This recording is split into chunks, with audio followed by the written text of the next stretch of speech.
For over 400 years, coastal farmers in Ireland, Scotland, Brittany, and the Channel Islands hauled seaweed off the shore and spread it across their fields. In Jersey, they called it richest. Entire communities turned out with horse and cart when the tide dropped, dragging tangled heaps of kelp and rockweed up to the farmland. It was not a folk remedy, it was the foundation of their agriculture. The fields closest to where kelp was most intensely harvested historically had the richest agricultural soils in Europe. Then synthetic fertilizer arrived, and within a generation, the practice nearly vanished. Today, one handful of dried seaweed contains measurable amounts of nitrogen, phosphorus, and potassium, the exact 3 macronutrients you buy in a bag of synthetic fertilizer, but it also delivers at least 60 trace elements that no NPK bag ever will. So why does the internet keep warning you that seaweed is toxic? The answer involves a critical misunderstanding of chemistry, a failure to distinguish between eating seaweed by the pound and putting a handful in your garden, and an industry that has absolutely no incentive to promote a free amendment you can harvest from the beach. This is the science of seaweed as fertilizer and why the fear is wildly overblown.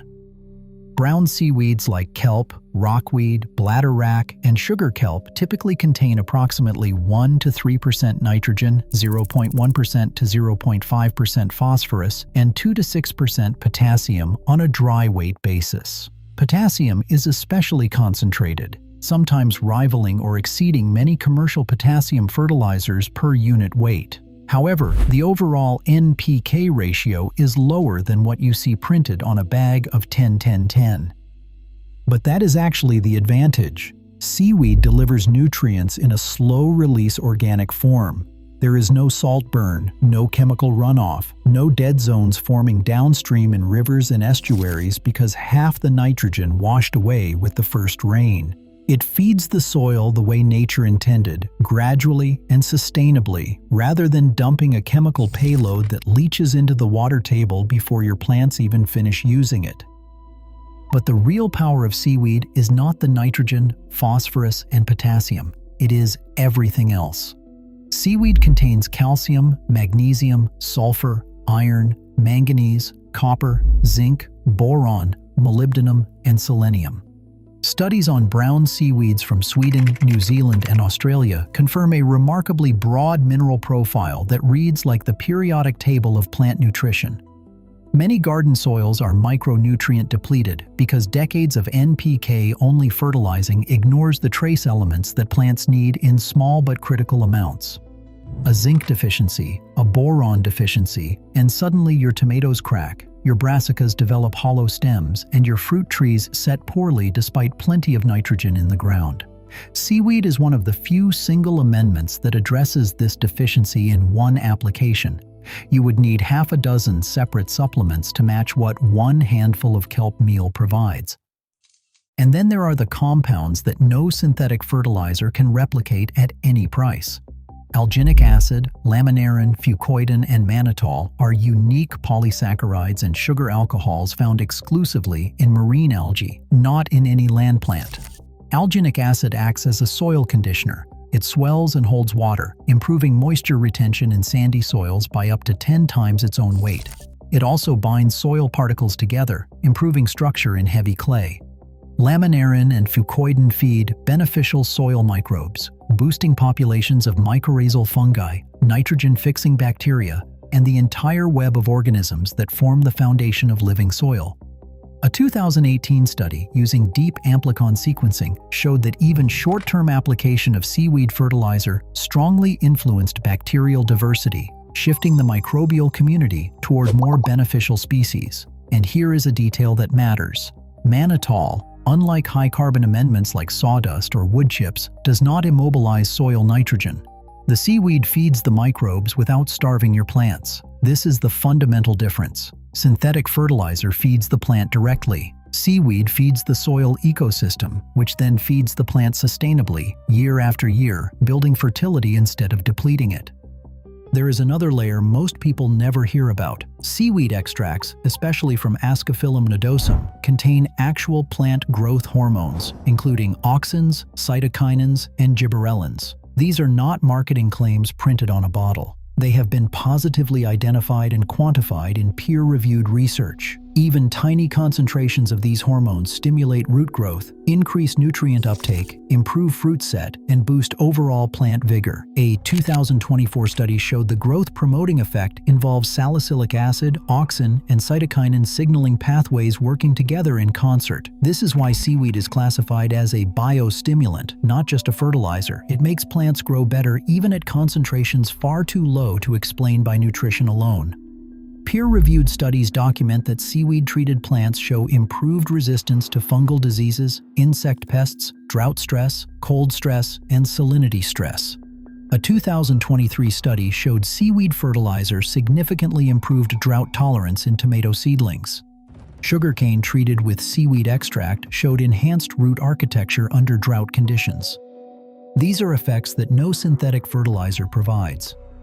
You can pour all the 10-10-10 you want on a tomato plant. It will not make it survive a dry week any better. Now we arrive at the question the title promises. Why do they say it is toxic? The concern centers on heavy metals, specifically arsenic, and the concern is not fabricated from nothing. Seaweed is a bioaccumulator. It absorbs minerals from seawater, and that is the same mechanism that gives it all those beneficial nutrients. But that same absorption can also concentrate arsenic, cadmium, lead, and mercury from the water column. Brown seaweeds in particular are known to accumulate arsenic at levels that sound alarming when you see the numbers in isolation. This is real, this is documented, and this is exactly where most articles stop, leaving you with the impression that spreading seaweed on your garden is roughly equivalent to sprinkling poison on your tomatoes. But the science does not stop there, and neither should you. The single most important nuance that fear-mongering articles consistently miss is arsenic speciation. Not all arsenic is the same. Arsenic exists in different chemical forms called species. Inorganic arsenic, arsenite and arsenate, is highly toxic and carcinogenic. This is the arsenic that genuinely deserves fear and strict regulation. Organic arsenic, arsenosugars, arsenobutane, and arsenolipids, is far less toxic, often 100 to 500 times less toxic than inorganic forms. And the vast majority of arsenic in most seaweeds, particularly kelp, rockweed, and bladderwrack, is in the form of arsenosugars. These are organic arsenic compounds that the seaweed itself synthesizes by transforming inorganic arsenate from seawater into something relatively harmless. A 2016 New England study found arsenosugars were the dominant form in almost all species harvested for agricultural and food use. A 2021 USDA and FDA study of commercially available seaweeds in the United States confirmed the same finding. The one notable exception is hijiki, Sargassum fusiforme, which is uniquely and dangerously high in inorganic arsenic and is banned or warned against in several countries even for food consumption. Every other common garden seaweed species tells a completely different chemical story. Lumping them all together under the word toxic is like saying all mushrooms are poisonous because death caps exist. Context matters enormously. And context is exactly what the alarming headlines remove.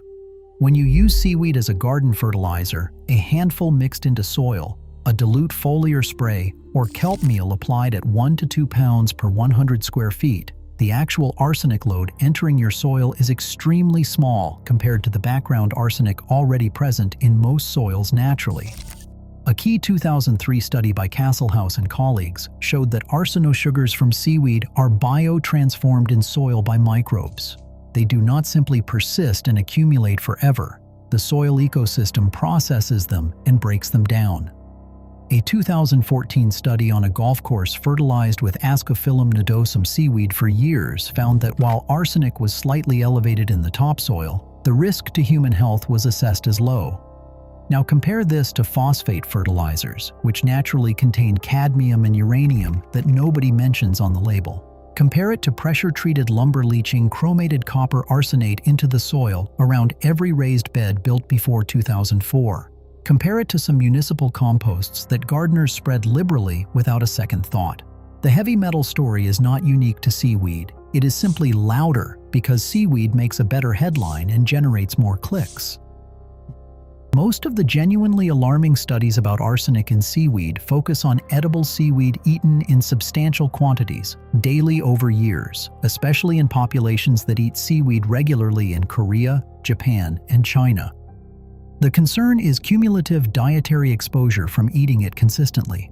Garden fertilizer use involves a fundamentally different exposure pathway. You are not eating the seaweed. You are putting a small amount into soil, where it is diluted across an entire bed, broken down by microbial activity, and only a fraction of a fraction could theoretically reach an edible crop through root uptake after all of that transformation. In fact, a 2022 study on seaweed bioremediation showed that applying seaweed dry mass to soil contaminated with heavy metals actually reduced plant uptake of certain heavy metals, because the alginates and other binding compounds in seaweed can chelate and lock metals away from plant roots. The very amendment people warn will poison your garden was demonstrably cleaning contaminated soil in controlled research. The toxic narrative persists for entirely predictable reasons. Clickbait and fear-based content perform well online. A headline saying seaweed contains arsenic is technically true, but deeply misleading without the speciation context. Regulatory agencies in the European Union and the FDA have set limits on inorganic arsenic in food-grade seaweed, and those regulations exist for good reason. However, they get conflated with garden fertilizer use, which involves a completely different exposure pathway and different risk calculations. The fertilizer industry has precisely zero incentive to promote a free or nearly free natural amendment that coastal people can literally collect from the beach at low tide. There is no profit margin in telling someone to walk to the shore and pick up what the ocean left behind. For anyone ready to actually use seaweed in their garden, the practical approach is straightforward. Dried kelp meal applied at 1 to 2 pounds per 100 square feet, mixed into the top few inches of soil, delivers slow-release NPK, plus the full spectrum of micronutrients, plus long-term soil conditioning. Liquid seaweed extract, diluted according to product instructions, typically 1 to 200 or 1 to 500, works as a foliar spray or soil drench. The biostimulant hormones operate at concentrations almost too small to measure, but large enough to change how your plants grow. Fresh seaweed collected from the beach can be rinsed to remove excess salt, chopped and composted, or applied directly as mulch. Composting reduces salt content and allows microbial transformation of arsenic compounds before the material ever contacts your crops.